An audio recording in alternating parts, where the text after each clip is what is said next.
بسم اللہ الرحمن الرحیم۔ السلام علیکم ورحمۃ اللہ وبرکاتہ۔ کچھ میرے دوست احباب بیرون ملک دوسرے مختلف ممالک کے اندر رہتے ہیں اور میں اکثر ان سے باتیں کرتا رہتا ہوں، ان سے پوچھتا رہتا ہوں کہ پاکستان کا اور پوری دنیا کے باقی دیگر ممالک کا جو رہنے سہنے کا طریقہ ہے اور جو کلچرل ماحول ہے، جو سوسائٹی کا ماحول ہے، وہ اس میں اور پاکستان میں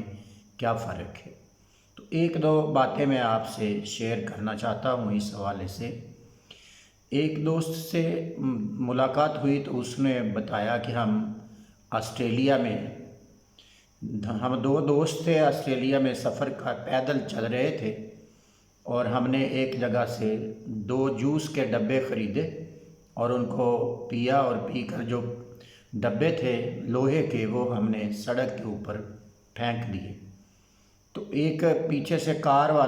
پر سوار شخص تھا، وہ آیا اور اس نے وہ دونوں ڈبے اٹھائے اور ڈسٹ بن میں پھینک دیے اور ہمیں کہا کہ آپ ہمارے ملک کو گندا کر رہے ہیں۔ اسی طرح ایک اور ملک کا واقعہ دوسرے 2 دوستوں نے بیان کیا، بتاتے ہیں کہ ہم 2 دوست جا رہے تھے اور مونگ پھلی کھا رہے تھے اور جو چھلکے تھے وہ ہم نیچے پھینک رہے تھے، اور ایک وہاں کا رہائشی، وہاں کا باشندہ وہ آیا اور اس نے دیکھا کہ یہ لوگ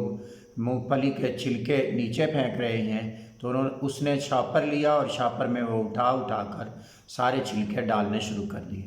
اور جب وہ سارے چھلکے اکٹھے کر کے ڈسٹ بن میں اس نے بھی پھینکے، اور پھینک کر صرف اس نے اتنا کہا کہ تھینک یو، اور وہ چلا گیا، جس سے ہم کافی زیادہ شرمندہ ہوئے۔ ایک اور دوست ہے، ایک اور وہ میرا تعلق والا ہے، ان سے وہ کوریا میں رہتا ہے، تو کوریا کے حوالے سے میں نے ان سے پوچھا کہ اس کا اور پاکستان کا کہ ماحول میں کیا فرق ہے۔ تو اس نے کہا کہ اگر آپ دیکھیں کہ حضور نبی کریم صلی اللہ علیہ وسلم کی جو فرامین ہیں اور جو آقا کائنات صلی اللہ علیہ وسلم نے مسلمانوں کو وے آف لیونگ دیا ہے، وہ سارے کا سارا آپ کو وہاں پہ نظر آتا ہے۔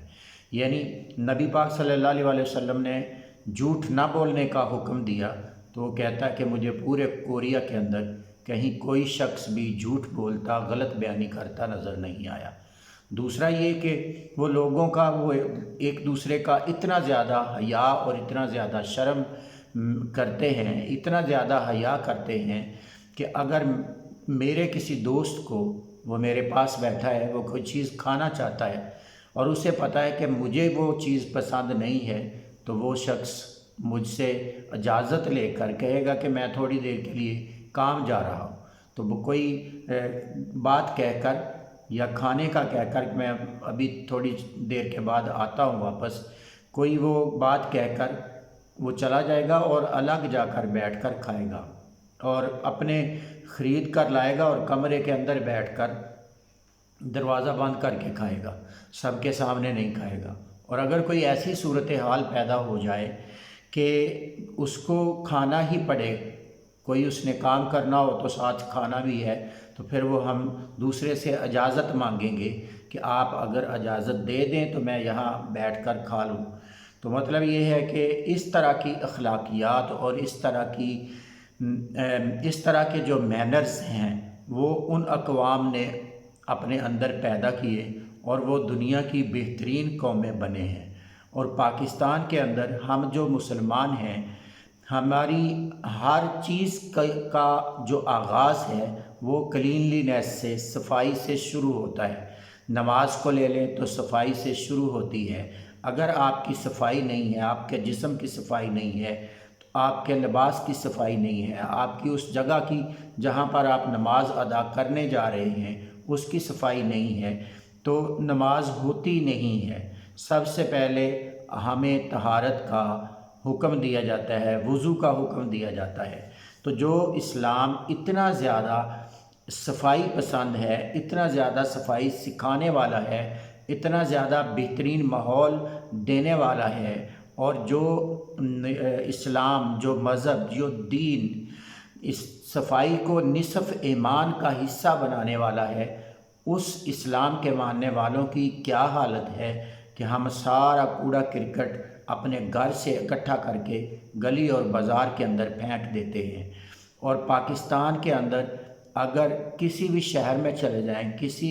گلی کوچے میں چلے جائیں، کسی محلے میں چلے جائیں، تو آپ کو کہیں بھی صفائی ستھرائی، صاف ستھرا ماحول نظر نہیں آئے گا۔ یہی وجہ ہے کہ پاکستان کے بہت سارے شہر انٹرنیشنل سطح پر جو سب سے پولوٹڈ اور گندے آلودہ شہر ہیں ان کے اندر شامل ٹاپ آف دی لسٹ آ چکے ہیں۔ تو ہمیں اپنے آقا صلی اللہ علیہ وسلم کی تعلیمات پر عمل اس طرح کرنا ہوگا، اور اس طرح ہمیں اپنے آپ کو واپس پلٹانا ہوگا جس طرح تاجدار کائنات صلی اللہ علیہ وسلم نے ہمیں حکم دیا ہے۔ صرف نماز پڑھنا، روزے رکھنا، حج کرنا، زکوٰۃ دینا ہی اسلام نہیں ہے، بلکہ اسلام کا بہت اہم اور بہت خاص حصہ یہ عبادات کے ساتھ ساتھ حقوق اللہ ہیں۔ حقوق اللہ کے ساتھ حقوق العباد ہیں۔ جہاں حقوق اللہ ہیں وہاں ساتھ حقوق العباد ہیں، اور حقوق اللہ تو وہ ہیں جس کو اللہ چاہے گا تو معاف کر دے گا، مگر حقوق العباد وہ ہیں جن کو بندے معاف کریں گے تو اللہ پاک معاف کرے گا۔ تو اس لیے ہمیں بات کرنے کا مقصد یہ ہے کہ صفائی رکھنا گھر کی، محلے کی، گاؤں کی، شہر کی، پورے پاکستان کی، ارد گرد کے ماحول کی، یہ صرف حکمرانوں کا کام ہی نہیں ہے، بلکہ یہ پاکستان میں بسنے والے ہر شخص کی ذمہ داری ہے۔ تو ہمیں چاہیے کہ ہم اس ذمہ داری کو محسوس کریں، اور محسوس کرنے کے ساتھ ساتھ اپنی پریکٹیکل لائف کے اندر ہم ان ساری چیزوں کو لائیں۔ میں نے